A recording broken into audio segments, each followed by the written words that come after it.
அடிக்கும் அவன் கை அணைக்கும் புவி அனைத்தும் தலைவன் இயக்கம்.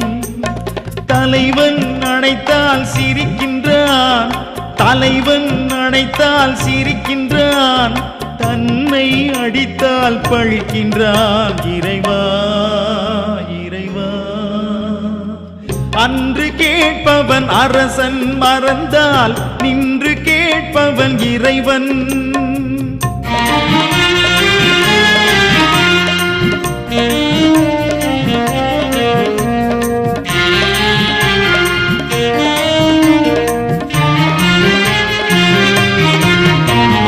கற்றது கைமண் அளவு, கரை கண்டவர் இங்கே குறைவு. கற்றது கைமண் அளவு, கரை கண்டவர் இங்கே குறைவு. கண்டு அறிந்தவன்